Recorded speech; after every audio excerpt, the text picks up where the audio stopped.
I came from a military culture to go into a corporate culture. All right, what's important? How are we kind of doing that? And then from that to an airline pilot culture, vastly different. Ladies and gentlemen, we have been cleared for takeoff. You are now flying high with Travis Lamance.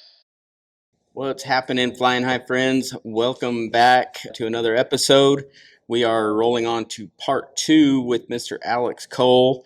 Alex is currently a captain on a Boeing 737 for United Airlines. He's a graduate of the U.S. Air Force Academy from 1992. He's a highly decorated Air Force officer and pilot with over 20 years of active duty service, and then retiring at the rank of Lieutenant Colonel in 2011. As I said, this is part 2. We just wrapped up the part 1 on the stage in there, and awesome time. Got a lot more story to tell. So all right, we're going to roll into another session here. So round 2. Yes, sir. I'm excited about that. Quick recap for anyone that may not have picked up the first episode. Maybe just a quick introduction of yourself again. Anything you want to get rolling with? Well, I think you covered a lot of this stuff. I've had a lot of a long career of a lot of different opportunities. I think the military side is my crowning point, that I had spent the most time working at Boeing for a little bit, and for about 5 years running the Air Force One program, and now being a captain here at United for about 9 years. Nice. Or being at United for 9 years is really kind of encompasses it. But there's so many other things, from my nonprofit to supporting our other businesses and our family is really, really big as well.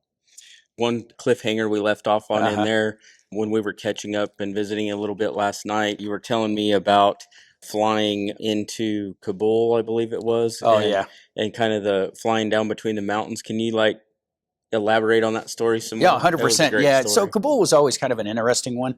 And when we were flying in it, we were bringing a big 757 with United States of America, big blue and white aircraft, among other all gray C-130, C-17s going in for transportation missions. So one of the things we kind of joked about is that a bummer of a birthmark, right? So we're the only ones that look different. What I think about when I think about going into operations into Kabul, because you're in a valley, and so you're coming down the valley, and I remember, man, the mountains are really close, and we're still at 20,000 feet coming in, and I was just wow.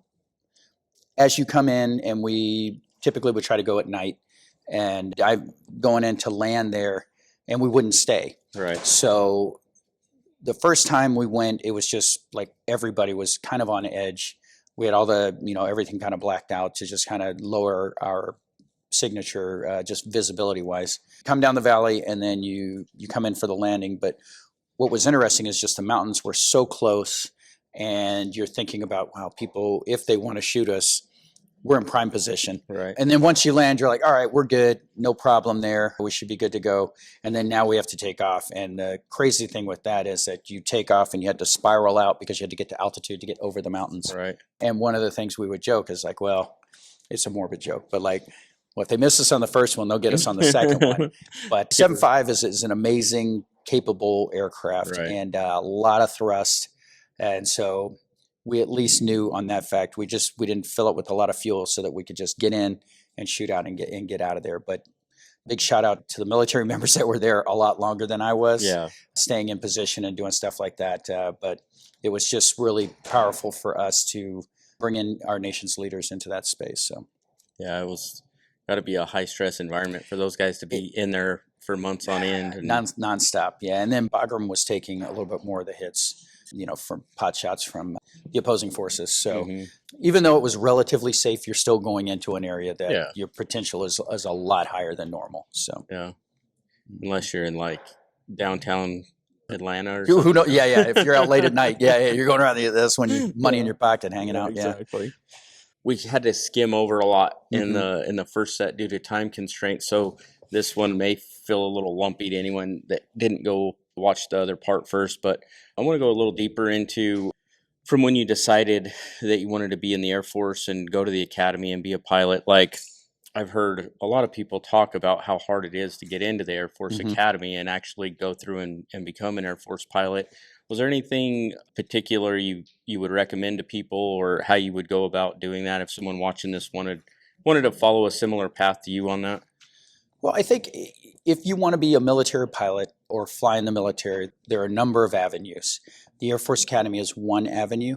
I believe it worked for me because it created a structured space for me to be prepared. I flew gliders, I got to jump out of planes.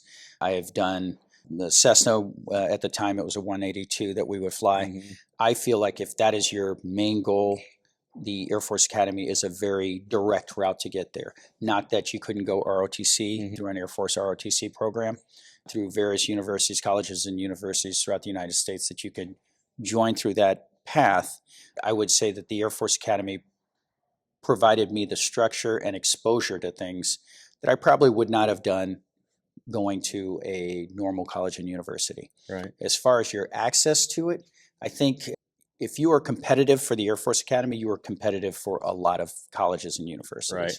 And I think having a well-rounded, you don't have to necessarily be the number one of everything, but you should be involved in sports. You should be involved in the community. You should be involved in academics. So creating that total person concept that a lot of colleges and universities look for.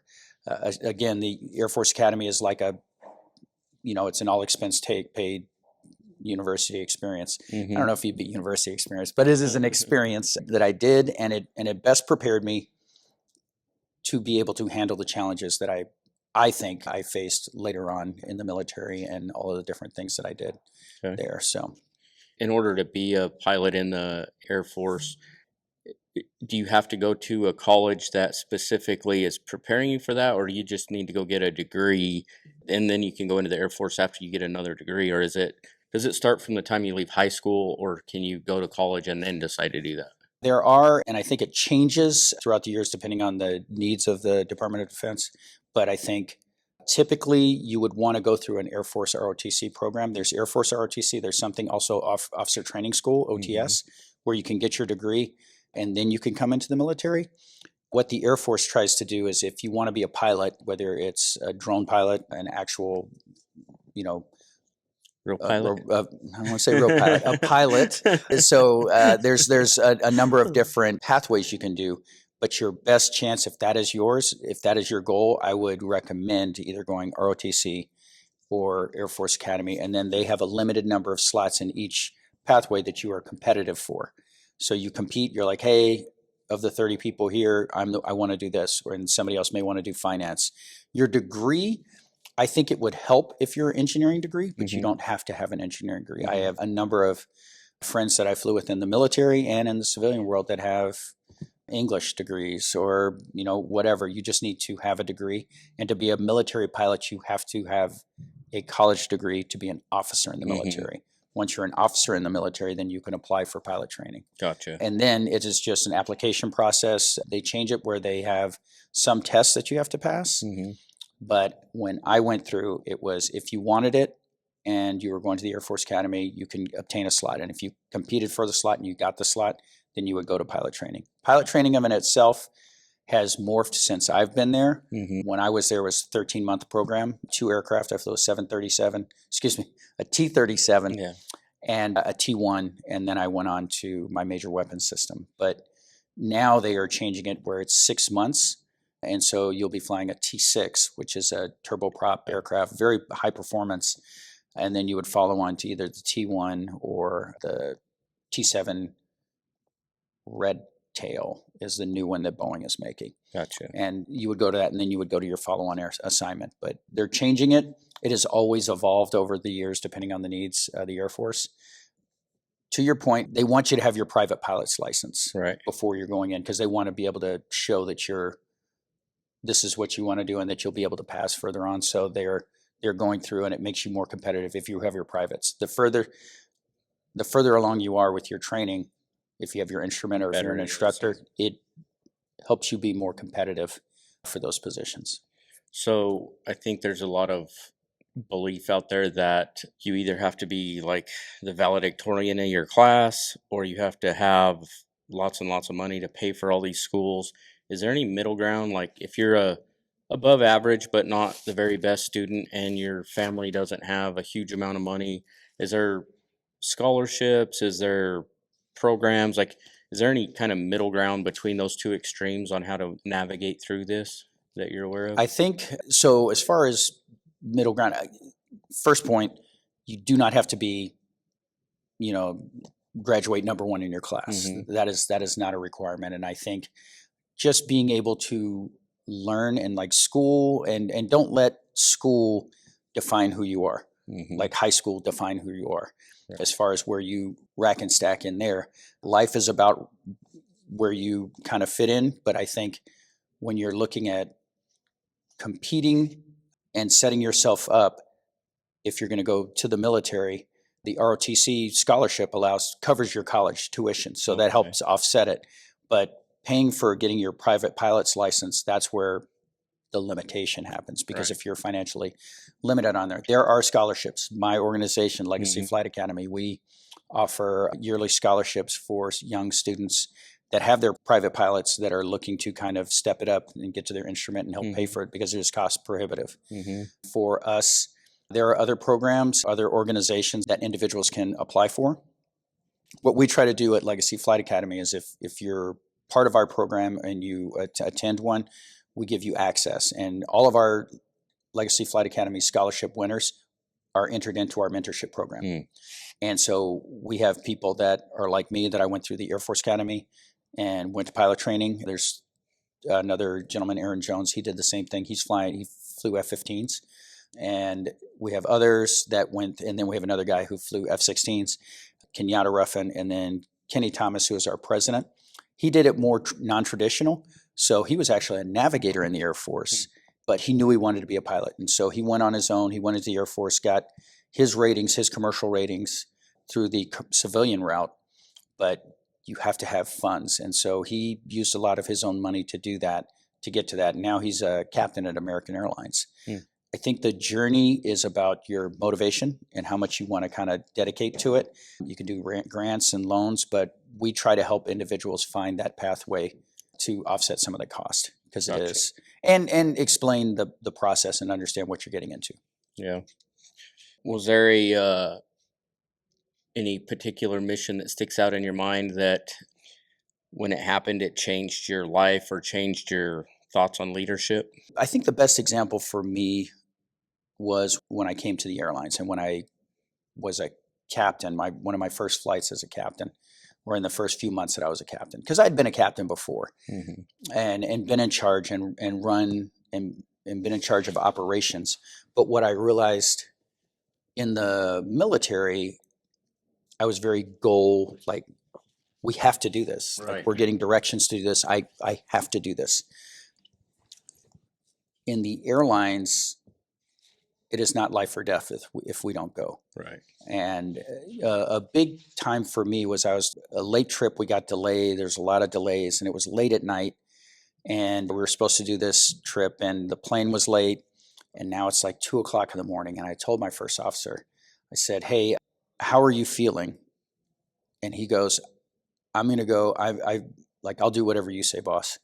And I told him, I was like, "That's the worst thing I ever want to hear from you, because I need to know how you feel. Mhm. Don't just go because I'm going." And we talked about it, and I was in that space where I was very go oriented, and we elected to fly that trip. We were tired. Yeah. And as I reflect on it, I was like, I shouldn't have done that. Yeah. And for me, what I learned is the levels of risk that I'm going to do. And I Mhm. spent 20 plus years accepting a higher level of risk, but that's just me and other people that have signed up for it. Right. Whereas now my responsibility as a captain is I'm responsible for people that are trying to get somewhere, and Mhm. recognizing that risk is not worth the reward when there's another flight 4 hours later. Right. Now, they may be disappointed that they got to wait 4 more hours, but 4 more hours and getting there safely is way more important Yeah. than me pushing and trying to do something extra. So from a leadership perspective, I learned a lot about myself, and I learned about I needed to kind of recage my limits. What separates a good military pilot from a great military pilot? I think attitude and compassion and grace are three big things. So attitude, to me, whenever I'm flying with someone or anyone else, we're not perfect. We're human beings. We're not perfect in that. And just being like, hey, I want to be better. I can be better at different things. And I think that recognition that you're never Like you can be good, but you're never the best. There's always things to kind of learn about. And that humbleness or that understanding, that awareness of just being able to be like, hey, this is life, always learning, and recognizing, and I've always been in a crew environment. Right. Is I don't have to have all the right answers. And as a military pilot, and I'll frame it from a military pilot in a crew environment, because fighters it's a different situation, different scenario. From a crew aircraft, being able to work with people and getting to get that 2 + 2 = 5. So my pilot, the other pilot that I'm flying with, whether I have navigators, whether I have crew members on the back, making sure that we are all working together towards that common goal. Mm-hmm. And I think when you are able to recognize that and bring everyone together, that is, you're operating at that higher level. Mm-hmm. And that higher level is needed a lot of times when you're on last minute taskings and you're doing stuff that has to be done. Right. And recognizing I need everybody at their best. Mm-hmm. And even if someone's a little bit lower than their best, everyone working together, rising tide raises all ships, right? Sure. So I think that is and I've learned from other mentors, and then recognizing it in myself as soon as I start thinking I know everything, I'm like, all right, I need to recheck everything because I don't. Mm-hmm. Yeah. It's when you start getting in trouble when you think you know everything. You better recheck everything. Yeah, for sure. What's the precision level like between what you were doing in the military versus what you were doing in the presidential fleet versus commercial airlines? Are there different things that the precision's important on, or is it pretty universal across all of those? I think it's universal. Yeah. Because the pilot profession is the pilot profession. Mm-hmm. And no matter who you're flying in the back or where you're going, that level and the attention to detail and the teamwork and that aspect, it's regardless of who's behind you. Mm-hmm. And I mean, although you recognize it, you do know, but whether that person's on board or off, I'm going to operate that plane in that same safe manner that I do, whether that person's on board or off board. Yeah.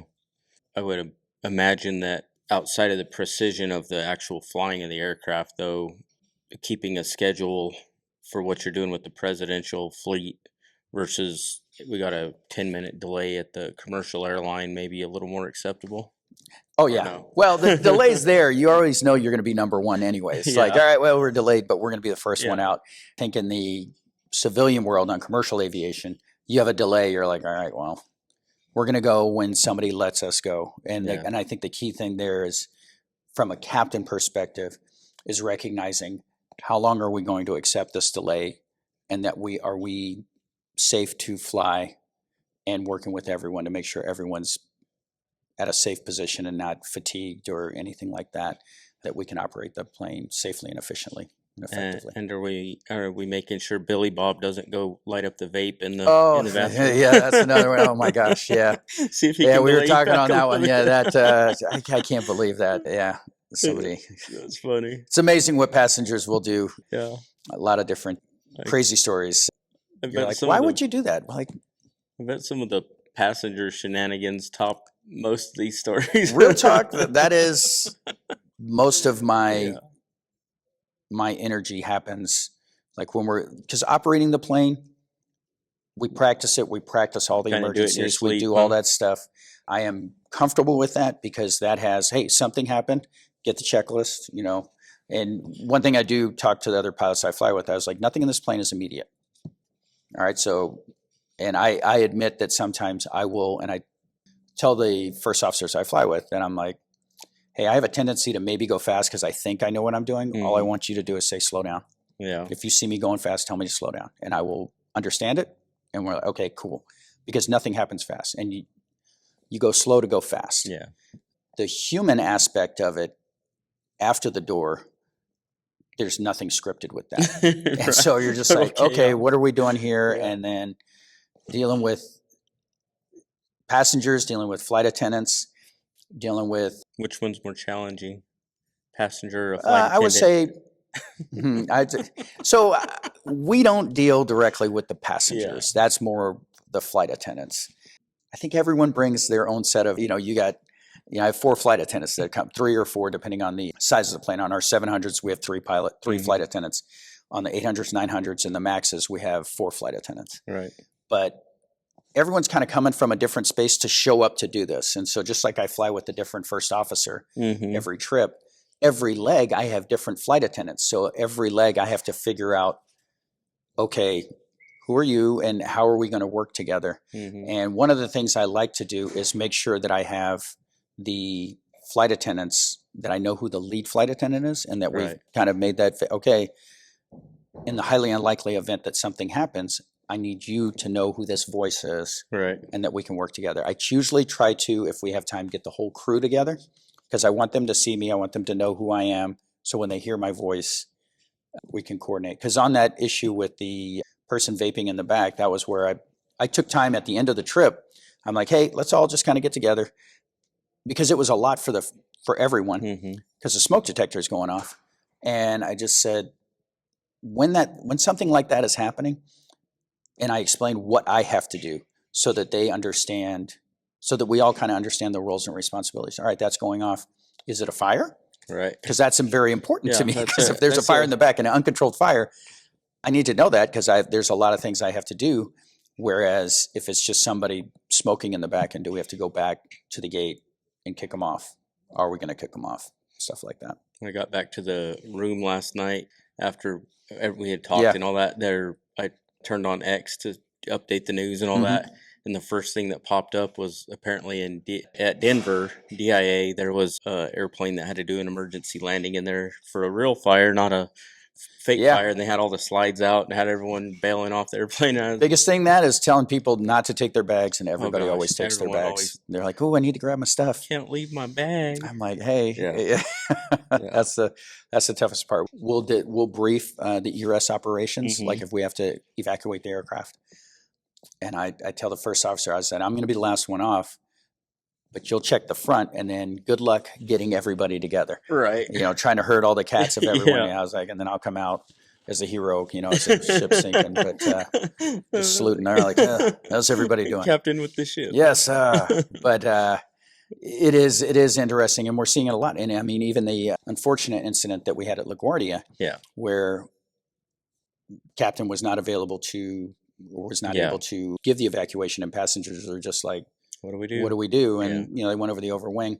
It brings up an interesting space of like, all right, once you're off, one of the things we talk about is watch for responding vehicles, because nothing worse than getting out of that. And then getting hit by a responding vehicle. And those guys are coming in hot, trying to get to you to prevent anything else happening, and they should be looking for people, but their main focus is trying to get to the plane, and it's dark and chaotic and all these things always going on. Anytime there's emergency, we talk in the military, fog and friction of war. So the fog, you're like, it's very easy to armchair quarterback situations, because you have the benefit of knowing what's going to happen.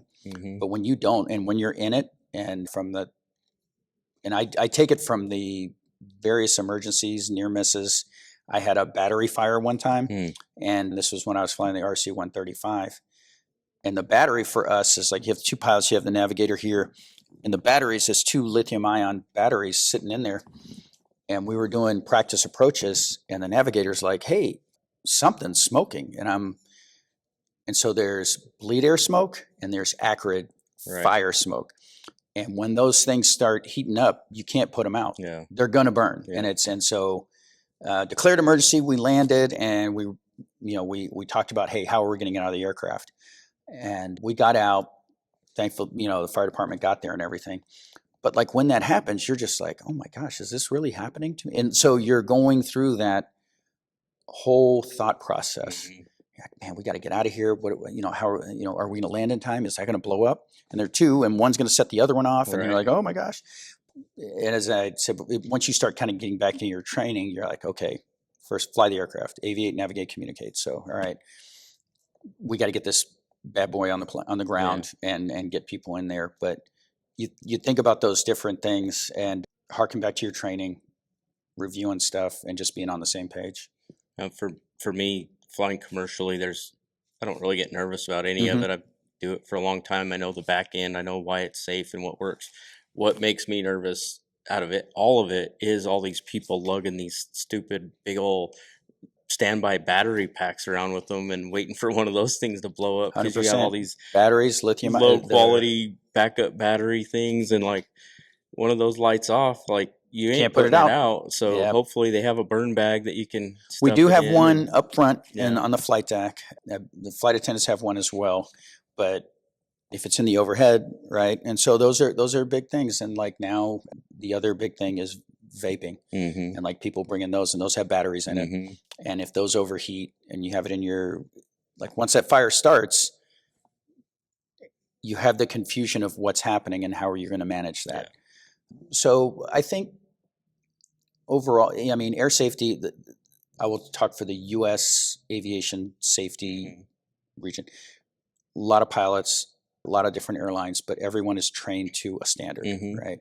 And we think about those things. Every single captain I've ever talked to, from the regionals to the majors, like they understand what's at stake, what we do, and hours of boredom by sheer terror, for a few minutes there. Yeah. But understanding your responsibility and that what we are there for. Yeah. And then I don't think anyone takes it lightly by any means. Yeah. And aviation safety in the U.S. has gotten a lot of attention in the last year and a half, between what happened out there and with the DCA. With the DCA deal, and then was it a United up in Canada that turned up? Yeah, in Toronto. Yeah, that in was Toronto. one of an Alpa carrier. Yeah, but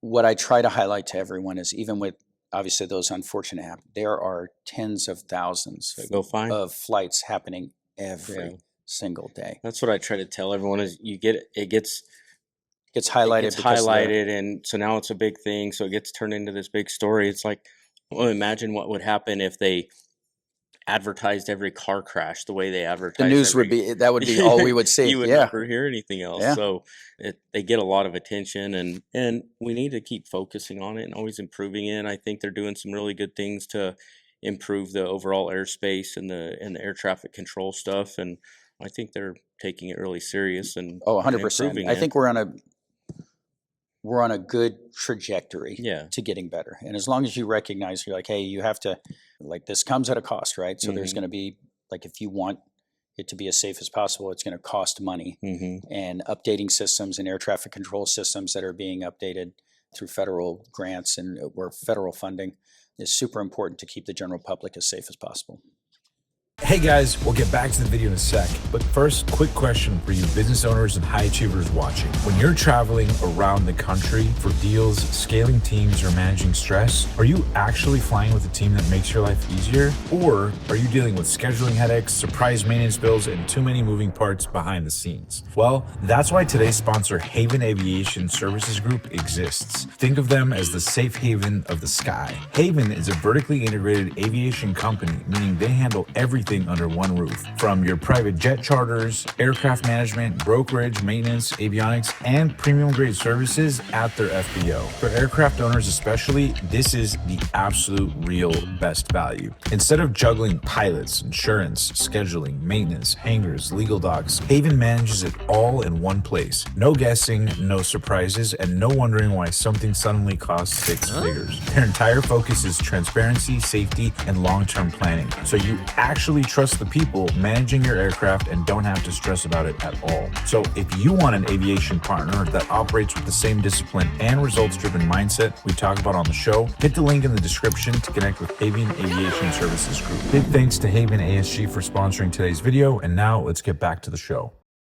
Regarding the presidential aircraft fleet, what's something that goes on kind of behind the scenes that you don't think most people recognize or realize is going on with that?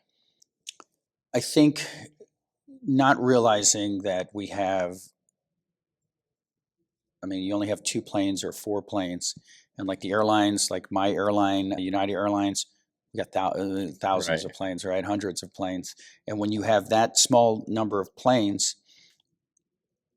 you're limited. Like the maintenance is awesome on it. We have great maintainers that take care of the plane.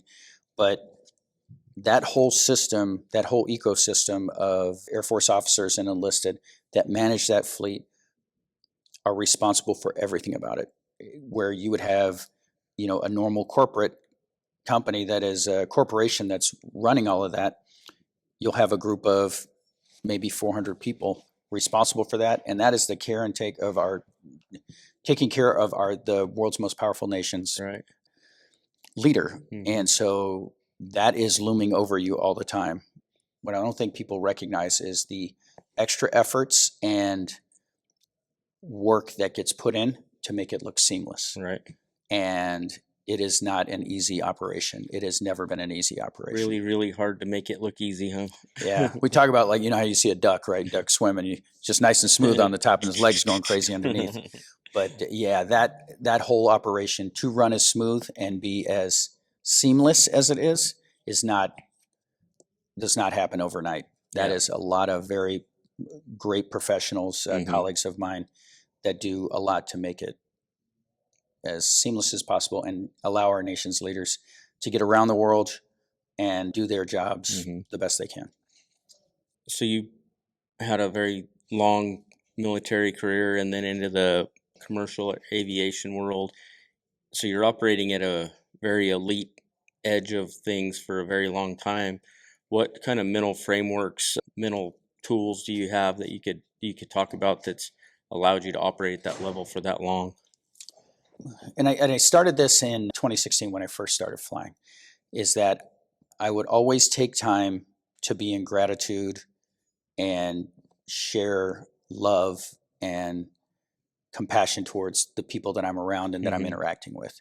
And I center myself on that, and through prayer, meditation, and I do that every time I touch a plane, because I know I'm dealing with, especially in the commercial aviation world, people with a lot of different concerns or things going on in their lives, from my crew to the passengers to the customer service agents that I'm working with, and everyone that I interact with, and I want to be that beacon of light to each one of those individuals.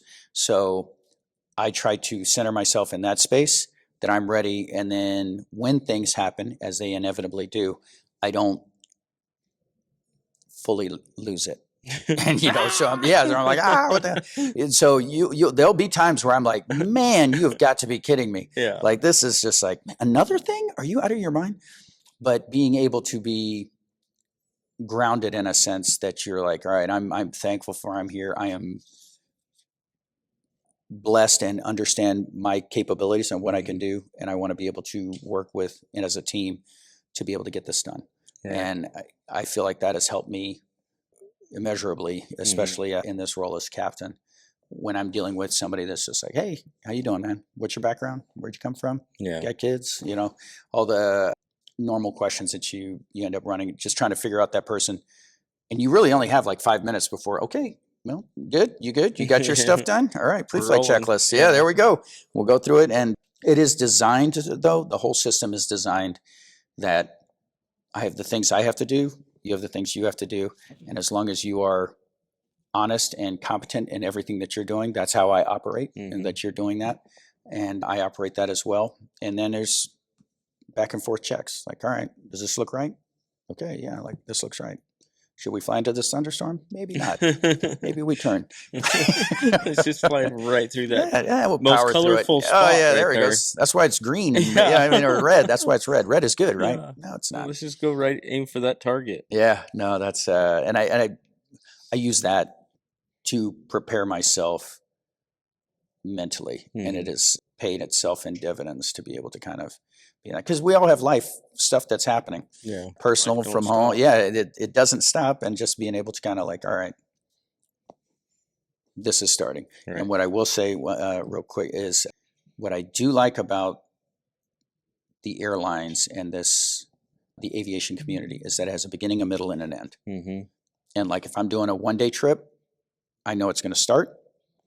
We're going to have some stuff in the middle, and then it's going to end. And I'm like, cool. And if it's a 4-day day, hey, it's good. At the end of 4 days, on to the next one.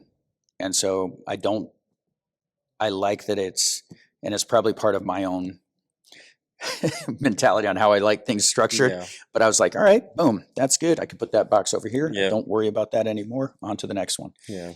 And I do like that about this career in commercial aviation flying, and it's same in cargo.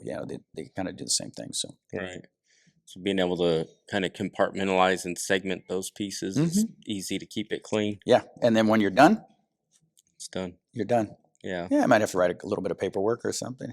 And like we do some, like when I fly with new first officers, we'll have to write a report on them on how they're doing as they're learning their way. But all the new first officers that I've flown with, all the different ages, because what I do like about the airlines, or at least my airline, is that they look at different ages and age groups. So you'll have somebody in their 20s, or you may have somebody in their 40s as a first officer. And I think attitude is everything with me. I'm like, hey, how you doing? You doing good? You ready? All right, because you're going to make some mistakes. That's okay. Yeah. We all make mistakes. And being able to kind of work through that is really powerful. In mine, I don't expect perfection. I expect trying, effort. Don't just like, well, forget it. I'm like, nah, man. Let's try to work together because we can do better. So, how do you prepare for something you can't afford to mess up? Does it change anything from what you just highlighted on that kind of recentering? If you're going into a situation, just I cannot mess this up. So I think for me, it's not so much that I can't mess it up. So, I mean, the big thing that people talk about is landing. And in my mind, if I'm not in a position to land, I go around, we try it again. We got enough gas. We plan it that way. So it sounds to me like you just don't put yourself in a situation to say, I can't mess this up. Yeah. You plan and prepare well enough that you don't find yourself in that spot. I have not to this, knock on wood or whatever, but I usually, like, that is my goal, is to just like, it's not, you shouldn't be pushing it. You should be, all right, let's put ourselves in it. Let's get ourselves set up. What did we do wrong? And like, especially if we have to go around, we'll go around. It takes 15 minutes. Hey, we'll go 15. And let's talk about what did I or you mess up, or what did we do wrong that got us to that point to have to go around? Okay, let's fix it. Let's come back around. We have standards, and if you stay with the standards, you stick on, you are well set up to do a safe approach and landing. And I tell every single passenger I fly with, if someone went around, that means they made a good decision. They didn't try to make the landing in a bad situation, an unstable approach. You should just say, hey, just try again. It's fine. We do it. We got time. We got gas. It's all right. Yeah. We never, no one ever flies a plane to zero. Yeah. Not on purpose. So yeah. That is, you got some bad planning going. There's a lot of there. You've learned a lot at that point, because then you're not flying a plane, you're flying a glider. Yeah. So, which is a plane, I guess. Yeah. They don't glide as well as a real glider. No, yeah. You got limited range there. What was harder than you expected in leaving the military? Friends and colleagues and people that work. And I think I think you could talk to any military person, because it's just different. And it's different from the deployments where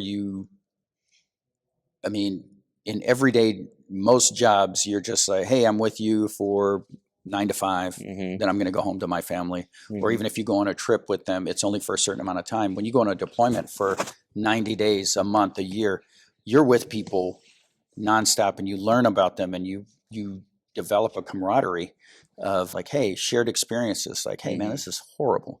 Like, I know it's horrible. And you're just like, hey. We're doing it together. Yeah, and we're doing it together. And, you say embrace the suck. Yeah. You're like, hey, this could be better, but we're here. You're a good person. I'm a good person. We're making the best of it. And I did not see that at Boeing corporate and I'm not trying to put that on Boeing, but I didn't see it in the corporate environment, in the civilian environment. And I don't necessarily see it in the airline industry. Oh, yeah. I mean, if you're not flying with the same guys all the time, you're not going to build that. There is, yeah. I wonder how much of that goes back to like our when we all lived in 15, the tribal, 20 people tribes, we're close together, tight knit, live together communities, all the time, community. I think a lot of the world is missing that, with all the digital communication, and it's like we're more connected and more lonely than ever. It's kind of crazy. I agree. I think that there's a space for community and recognizing the power of community, whether that's church or sports or shared experiences where people, like you even talk about, I mean, there's comedians that talk about it, like who knocks on somebody's door? Yeah. And like if they knock on your door, like, what are you doing knocking on my door? Who's knocking at our door? Like you're mad when somebody comes knocking. And when you were, when I was younger, I was like, ooh, somebody's at the door. Yeah. Who is it? You're excited. No, you just Now you're assume it's a mad. You're like, well, salesman. wait, what did you do? Why don't you text me? Yeah. So I think that is an interesting space that civilization is kind of going through, because it's not unique to the United States. Yeah. It is worldwide, where the proliferation of mobile devices and internet, where people are just talking via text, right? And I was talking to my nephew, and I was texting him, and then he's just like, he puts all, I was just like, how are you texting so much so fast? And I'm like, hey, I'm calling. He's like, oh, I'm kind of used to texting. I was like, yeah, but I can't write all of that you just wrote me that fast. I was like, I want to talk to you. So let's just talk. Yeah. All right, let's talk, have a conversation. And he laughed about it. But Yeah. I think we miss that. We miss the connection, the human connection, right? So there's something different about being in the room with someone and in the room with a group of people versus being on a Teams or a Zoom call. Like, yeah, that's a great communication tool, but it's not connection. Yeah, I think it's additive. Yes. You have to have the initial connection. Once you have the initial connection, it can be additive, but it cannot.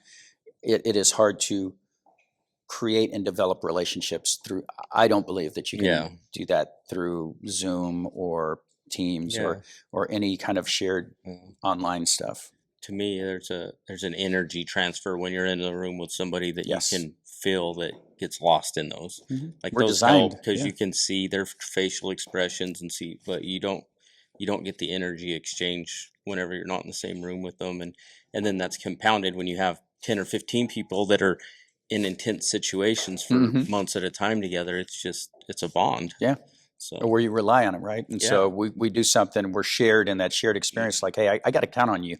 Yeah. I got to count on you to watch my back when I'm going to do that. And so that is a way deeper experience that you can have. We used to be kind of protected from it in the airplane world, and that was one of my favorite things about flying is the phone wouldn't work, nothing was going off. I could just kind of chill and like just relax, get away from it. You can't now. Like all the conversations are how are we getting Starlink on our airplanes? How do we not make sure that phone don't quit buzzing for 27 seconds? And I'm guilty of it like everyone else, so I'm not throwing stones. I'm on mine 24/7. Yeah, but I hate it. It is an interesting space where we're like, our goal now, because we're so connected, is can we be unconnected for a little bit? And then that's super hard. We look at, like, even in the airlines, people get mad when the internet doesn't work. They're like, well, what am I supposed to do? I'm like, read a book, maybe talk to the person next to you. I don't know. I mean, like the appetite for being entertained, like I've got to be, draw something. Draw my picture of Steve, my bird. Yeah, my bird. Yeah. I saw a really funny meme thing on the internet the other day where this passive-aggressive pilot from one of the airlines had wrote up a discrepancy. He said the two passengers in seat whatever were highly disgruntled that their internet wouldn't work while flying through at 40,000 feet at 500 miles. Yeah. I see that. Yeah, that was hilarious. You lose sight, right? Yeah, and they're like, man, sure. oh well, it's a little bit slow. Or I was like, laggy. Oh, man. That's what it was. It was laggy. Yes, their internet was laggy at 40,000 feet, going 500 miles an hour through the air in an aluminum tube. Lost perspective. You've lost perspective. I thought it was pretty funny. You managed presidential and special air mission aircraft at Boeing. What did you learn from seeing aviation from the system side instead of the cockpit side? I learned that there's a gap between what engineers think and designers think and what pilots think. Right. But I was blessed enough to kind of be in that space, to kind of be in those rooms, to kind of say, hey, well, why did we do it? Why are we doing it this way? Now, what I will say is I was more on the customer-facing side. So I was interacting with the Pentagon on acquisitions and budgeting, and then liaisoning with Congress to make sure it's in the budget for what Boeing's trying to do. So Air Force One was one of my main programs, KC-46, which is the new tanker that the Air Force had. I was part of that. But we're talking to the Air Force and talking about, like, hey, what are your requirements? and understanding how that works, and then understanding the budget process and how things get budgeted, how it works with Congress or doesn't work with Congress. And I think my biggest revelation is like, it is a messed up process. Is it? It is not clean. And a lot of those things can be, when people are like, well, how come this stuff costs this much? And I'm like, well, the people that are writing for what they want don't control the money. Congress controls the money, and then Congress has other interests that they're going to do that affect this plan that you have, and then you have to adjust your plan, and it's just, it can be messy. And when I saw how the sausage was made, and I was like, this is terrible, huh? I don't know how it works, but I mean, just by the sheer force of money and that they know they have to have it done, programs get extended, you have very expensive aircraft because things get delayed. And understanding that, and understanding where you can have, sometimes the lead business development might try to overpromise, and then I'm in there saying, let's stay more in reality on what we can do and what is in the realm of possible, rather than promising the world when we know we can't deliver. And seeing that side of it, I think it was really interesting to me on that business side, and like that shared, there's videos out all the time on Boeing and how Boeing has gone through this maturization of with the Max, and how that all kind of played out, and just what is important, what is culture, right? So I step into a culture. I came from a military culture to go into a corporate culture. All right, what's important? How are we kind of doing that? And then from that to an airline pilot culture, vastly different. 3 different spaces that I'm like, okay, I see what's important.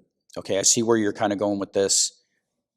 How do I fit in this? And how are we able to kind of do this? And as I said in our previous setting, I was saying that how integrity is a big deal to me. And I'm like, hey, let's just be careful how far we're going with this. Right. And being able to have a voice that's heard. I would imagine in that liaison position, like between Congress and Boeing and all that, in my opinion, would probably be where the integrity would get challenged the most. I bet there's some people wanting to that's do the some easiest way. Yeah, shady stuff. I'm not going to say shady. Yeah. But I will say that there's a level of gray that people can operate in, that are comfortable in operating in, and I was not one of those people. I was more like, hey, let's be realistic on it, and there's a balance in there, right? And so you can't just give everything up because you're doing business, right? Yeah. And so you're in the business to make money, and that money is you're having the Air Force or department purchase things that they believe they need based on a requirement that they have, and try to meet that requirement. I laugh when I can't remember if it was a senator or who it was, but they were in one of those hearings and he held up that bag of washers in there. Did you see that one where he's like, these things cost $5,000 a piece or whatever, and he was having a fit about it. And I was like, well, that's what happens when you have all these inefficiencies and apathy. And it is, you get into that. So like, if I was, the example I give is like, hey, if I'm going to put you, I'm department, I'm going to put you under contract. All right, you're going to start in September or October 1st, beginning of the fiscal year. I have you prep all the way up and you're ready to start October 1st, and Congress doesn't come up with a budget. You're ready to start. You've hired everybody. right. You've got people on payroll to start October 1st. We're in a continuing resolution. What are you doing? You just ate all of that money, and you have to be ready to start when they say go. When they finally pass a budget. And if it's continuing resolution, you're not going to get one. Once they pass a budget, now I can put you under contract. And now, who's paying for all of that stuff, all that time, that year that you've paid payroll? Right. Like, it all adds up. And so the industry's like, hey, you have me on this. It's not costing what you said it was going to cost. Right. It's going to cost more. So it's cost plus, right? Right. And so being able to manage that, and that's kind of like the sausage. I was like, so everyone's pointing fingers, but I'm like, it's a Spider-Man meme. Everyone's like this, and everyone is a party to that problem. And it's a big system that no one's ready to attack. Right. Because it's it's hard to. Pretty overwhelming. It is, and you're like, well, which one are we going to go after first? Mm-hmm. And so it's a tough space. Seeing it from the Air Force side, and then seeing it from a defense contractor side, I'm like, oh, okay. I kind of understand. I understand how those things can happen, and I understand why those things, and especially when people try to like, oh, you're doing this. I was like, dude, you are just as you could be part. You are part of the problem just as well, and it's rare that you can just point to one person. Right. Every now and then, you may have one person like, dude, you know, it was your fault. Yeah. Usually not, though, huh? No, it's Usually never just part of the really that. machine. It's the acquisitions and the space that the Department of Defense has is very. It's a lot of people, and there are a lot of checks and balances. The problem with all those checks and balances is that it takes a while. Yeah. Like, all right, well, you need to check well before we do it, because we just had Larry before. Larry cheated on it. Yeah. So we need Steve to look at it. Yeah. And so everybody's kind of doing all their checks, and it just extends it. And so it's not ideal. It works, kind of. Oh, it obviously does. That's why we have the military that we have. Yeah. Could be better. Everything can always be better. Yeah. Everything can be. You just have to want it to be better. And that's where I hope we can kind of get to a place where we can be better. Yeah.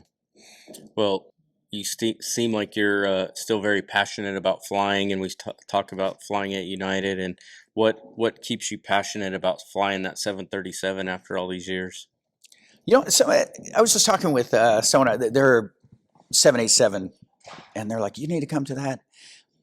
What I like about the 73 is I like the interaction.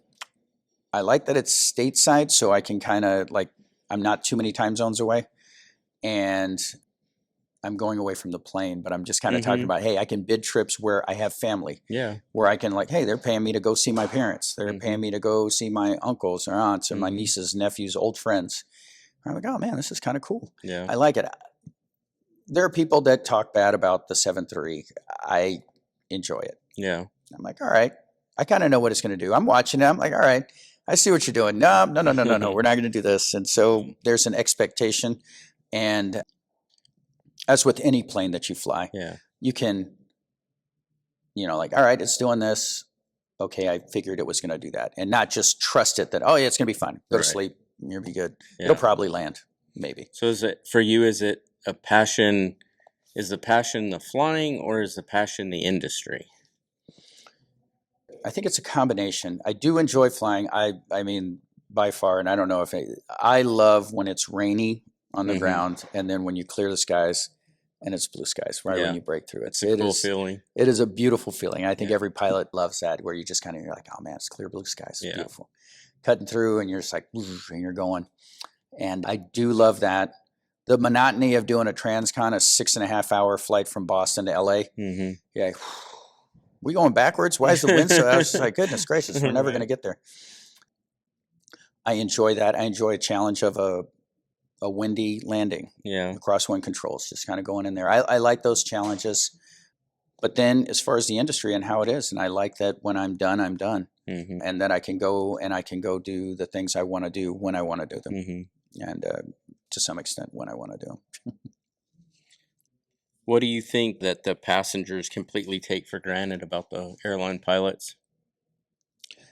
I would say the entire airline industry. I think passengers don't realize how many people are involved in getting a plane from A to B. There's a lot. There's so much where you're talking the maintainers, the baggage, the cleaners, the air crew, customer service, gate agents, Fuelers. TSA, fuelers, maintenance, everything. Parking lot attendants, like parking lot attendants, and even if you go to operations like United headquarters or Delta headquarters or any of these headquarters where you have people looking at, well, how much of this price, we have to make this, because the margins are not that wide, but it's super expensive. Do we buy new planes? Do we just try to ride it on that?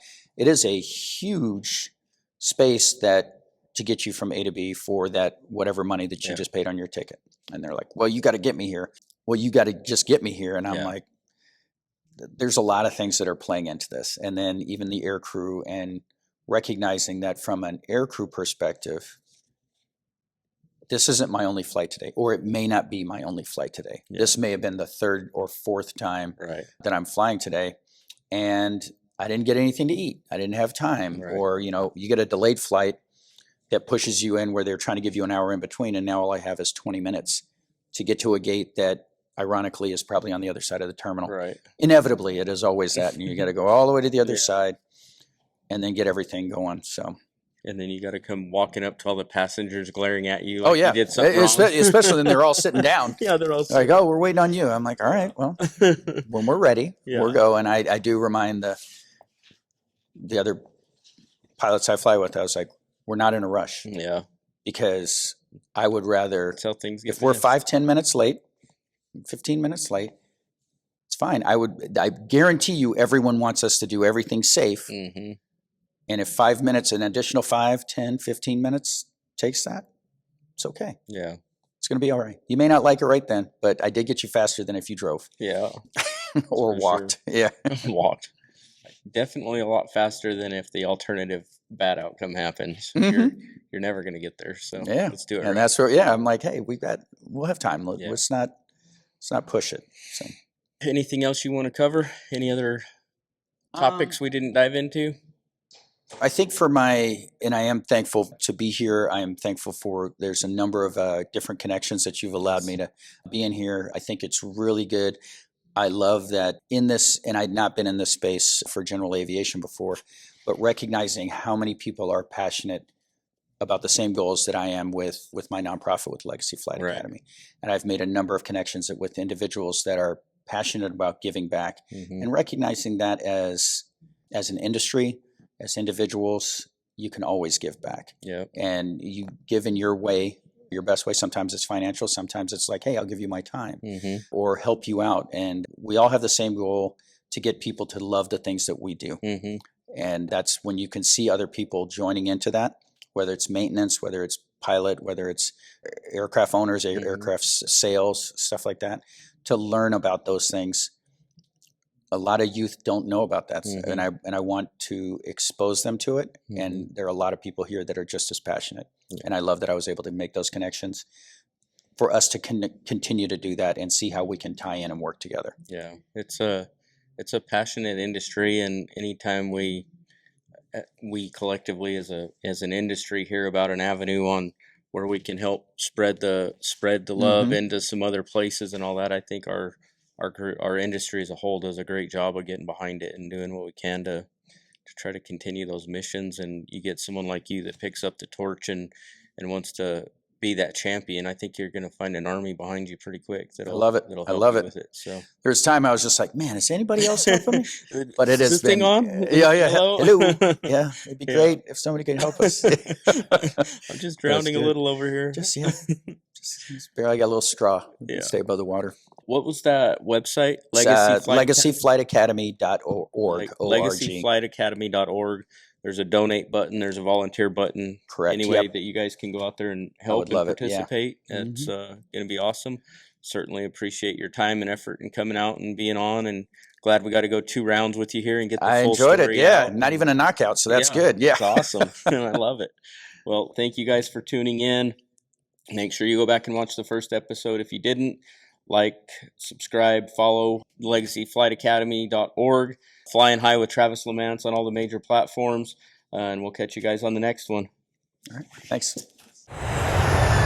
Ladies and gentlemen, we have been cleared for takeoff. You are now flying high with Travis LeMance.